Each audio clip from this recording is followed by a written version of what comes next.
अस्सलामुअलैकुम दोस्तों, welcome to my YouTube channel. आज की वीडियो में मैं आपको बताऊंगा पाकिस्तान आर्मी की जो सोल्जर की वैकेंसी आई हुई है उसमें आप घर बैठे ऑनलाइन अप्लाई कैसे कर सकते हैं और मुकम्मल गाइड करूंगा इंशाल्लाह। और एक्यूरेट सही तरीके से मैं आपको बताऊंगा कि आप कौन से आपने क्या किस तरह अप्लाई करना है। जो आप गलतियाँ कर रहे हैं तो वो भी आप देख लीजिएगा। तो वीडियो स्टार्ट करते हैं। वीडियो स्टार्ट करने से पहले अगर चैनल पे नए हैं तो चैनल को सब्सक्राइब करें, लाइक करें, साथ ही साथ बेल आइकॉन पे क्लिक करें।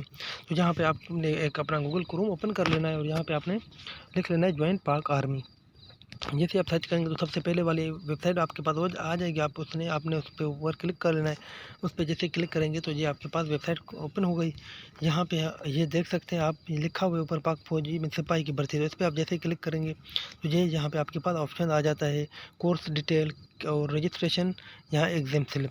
तो अगर आप कोर्स के बारे में डिटेल देखना चाहते हैं कि इसके लिए क्या तरीक़ेकार है तो आप इस पर क्लिक करेंगे तो वो आपके पास ओपन हो जाएगा। और उसकी मैंने वीडियो भी बनाई है, तो आप चैनल पे जाके देख लीजिएगा। पूरी एडवर्टाइजमेंट पे मैंने बता दिया है आपको। अगर फिर भी कोई क्वेश्चन हो तो आप कमेंट सेक्शन में पूछ सकते हैं। उसके वजह तो अभी आप ऑनलाइन रजिस्ट्रेशन करेंगे तो यहाँ पे आपने क्लिक हेयर पे कर लेना है। रजिस्ट्रेशन के आगे क्लिक कर लेना है, क्लिक हेयर जो लिखा था। तो जैसे ही क्लिक करेंगे तो ये आपके पास वो फॉर्म ओपन हो जाएगा। ये आ गया हमारे पास फॉर्म, जिस तरह आप देख सकते हैं। तो सबसे पहले हमारे पास आ जाता है फुल नेम। तो यहाँ पे आपने अपना पूरा नाम लिख लेना है। उर्दू में भी इधर लिखा हुआ है कि पूरा नाम। उसके बाद CNIC नंबर आपने अपना लिख लेना है। उसके बाद डेट ऑफ बर्थ आपने अपनी लिख लेनी है। उसके बाद कैंडिडेट मोबाइल नंबर आपने अपना मोबाइल नंबर दे देना है। उसके बाद फादर्स नेम तो आपने अपने अब्बू का नाम लिख लेना है। उसके बाद अब्बू का NIC लिखेंगे आप यहाँ पे। उसके बाद कह रहे हैं फादर्स ऑक्यूपेशन, तो आपके अब्बू क्या करते हैं, शॉपकीपर हैं, जो भी उनका प्रोफेशन है या जो काम करते हैं वो आपने वो यहाँ पे लिख लेना है। उसके बाद कह रहे हैं फादर्स या गार्डियंस मोबाइल नंबर, तो आपने अपने अब्बू का मोबाइल नंबर दे देना है। और रिलीजन में आपने यहाँ पे अपना इस्लाम, क्रिश्चियन, जो भी आपका मज़हब है आपने वो टिक कर लेना है।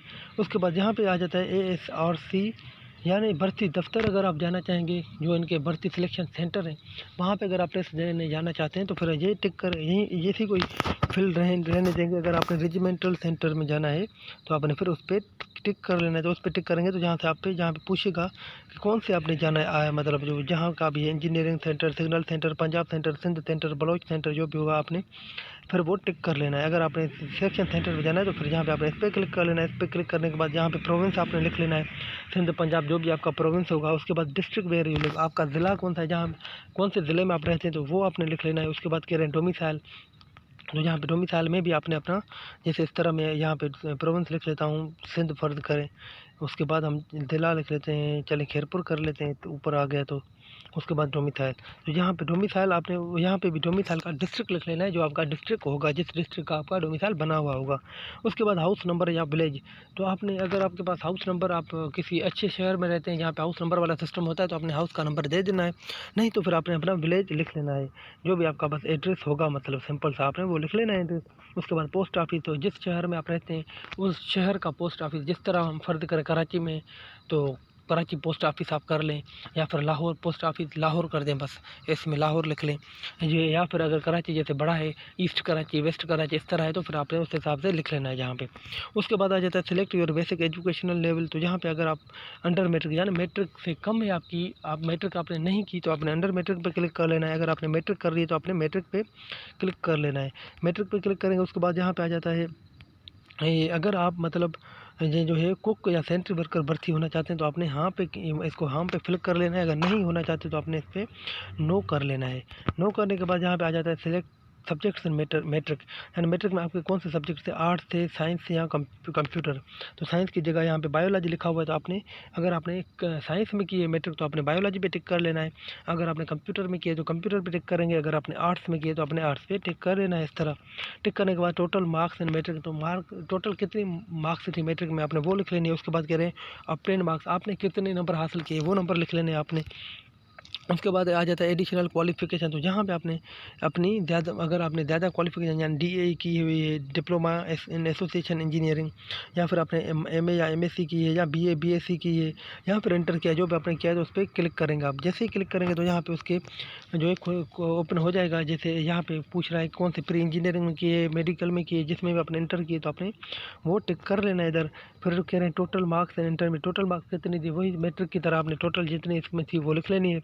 तकरीबन 1100 ही होती है। फिर भी आप अपने मार्कशीट से या अपने बोर्ड के हिसाब से लिख लीजिएगा, क्योंकि हर बोर्ड की मुख्तलिफ होती है।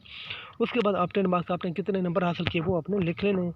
यहाँ पे आ जाता है कि इनमें से अगर आपके पास कुछ भी है, अगर आप हाफिज़ कुरान है तो उस पर क्लिक कर देंगे। अगर आप ड्राइविंग लाइसेंस आपके पास है तो आपने उस पर क्लिक कर लेना है। नर्सिंग डिप्लोमा आपने किया है तो वो कंप्यूटर कोर्स किया, जो भी आपने कोर्स किए होंगे तो आपने उस पर क्लिक कर लेना है। क्लिक करने के बाद वो फिर आपसे उस हिसाब से पूछेंगे कौन से इंस्टीट्यूट से किया है और कौन सा कोर्स किया है, ये वो सारा उसके हिसाब से फिर आपने लिख लेना होगा। और कितने साल का किया था, कितने टाइम का किया था, 1 साल का या 1 साल से कम किया था, तो वो जैसे अभी कंप्यूटर पर का मैंने टिक किया था तो यहाँ पे आ जाता है इंस्टीट्यूट नेम आपने लिख लेना ऊपर। उसके बाद कंप्यूटर कोर्स डन, यानी कोर्स आपने कर लिया है या नहीं किया तो यहाँ पे आपने लिख लेना है। उसके बाद कितने टाइम पीरियड का था, तो 1 साल का था, 1 साल से कम था तो आपने वो फिल कर लेना है।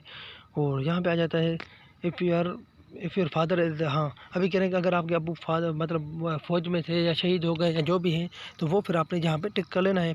अगर आप शहीद के बेटे हैं तो वार्ड ऑफ शहीद पे आपने टिक कर लेना है, इसको फिल कर लेना है। और कह रहे हैं कि जंग के ज़ख्मी के बेटे, अगर जंग में आपके अब्बू ज़ख्मी हुए थे तो आपने वो सिलेक्ट कर लेना है।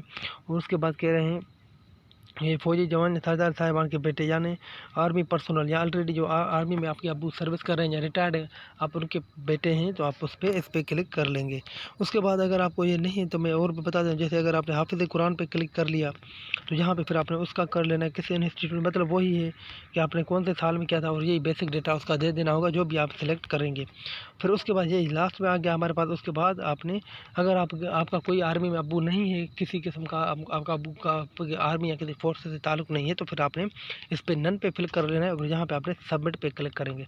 जैसे ही आप तो सबमिट करने के बाद यहाँ पे इसने खुद भी है एक समरी दे दी है कि आपने जो रजिस्ट्रेशन कर रहे हैं तो यहाँ पे एक बार उसने पूरी डेटा आपके सामने खोल के रखी होगी। आप जैसे इसको स्क्रॉल डाउन करेंगे तो वो चीज़ आपके पास आ जाएगी सामने। वो कह रहा है कि आप एक बार फिर से अपनी डेटा जो मेन बायोडाटा है, NIC नंबर हो गया, अब्बू का नाम, अब्बू का NIC नंबर वगैरह जो भी हो गया मेन पॉइंट्स, वो आपको कह रहा है कि एक बार फिर से आप चेक कर लें ताकि आपने कोई गलती तो नहीं की। अगर आपने गलती की है तो फिर आप कोई सबमिट नहीं करेंगे बल्कि इस पर कैंसिल करके उसको एडिट करके फिर से सबमिट करेंगे। और अगर सही होगी तो फिर आपने कन्फर्म सबमिट करना है। तो चलो देखते हैं, 1 मिनट हम भी रीचेक कर लेते हैं, अगर इसी कोई गलती है तो फिर हम उसको देख लेते हैं।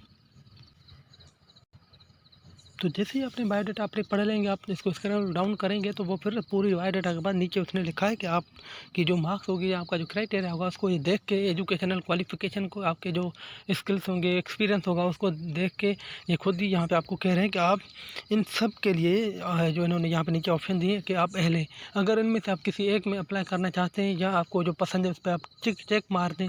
अगर आप नहीं करेंगे तो फिर वो इस तरह आपको जनरल ड्यूटी यानी आपको एक सोल्जर ही आपको वो अहल करार दिया जाएगा आपको।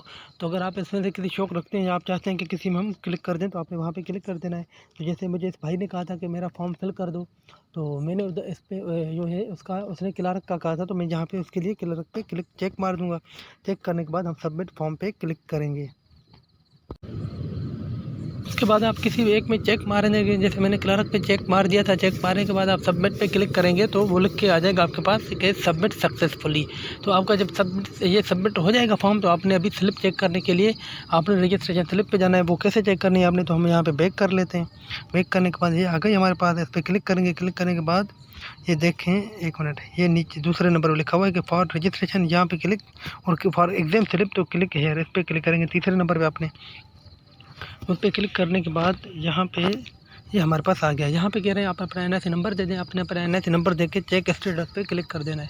तो चलिए हम दे देते हैं, 1 मिनट। तो ये यहाँ पे कह रहे हैं कि response unavailable at the moment, kindly try again later. तो ये शायद हमने अभी फॉर्म फिल किया है तो इसी टाइम ये स्लिप इन्होंने अपडेट नहीं हुई, इसीलिए इस तरह कह रहा है। तो आपने सबमिट करने के बाद 1-2 दिन आपने चेक मतलब वेट कर लेना है। उसके बाद क्योंकि ये अपडेट करते हैं स्लिप, एक बिल्कुल आपकी एकदम स्लिप बन जाती है, रजिस्ट्रेशन स्लिप बन जाती है। वहाँ पे डेट, टाइम, सारा कुछ उसमें मेंशन किया होता है कि आपने किस डेट को आना है टेस्ट के लिए। तो फिर वो अपलोड करते हैं, तो अपलोड करने में उनको टाइम लग जाता है। तो 1-2 दिन के बाद आप जब यहाँ पे आके NIC नंबर लेके चेक स्टेटस पे क्लिक करेंगे तो आपकी स्लिप आपके सामने शो हो जाएगी। तो आज के लिए इतना ही है। अगर इस पूरी वीडियो में आपको कोई भी क्वेश्चन, कोई क्यूरी है तो आप मुझसे कमेंट सेक्शन में पूछ सकते हैं। मिलते हैं नेक्स्ट वीडियो में, तब तक के लिए अल्लाह हाफ़िज़।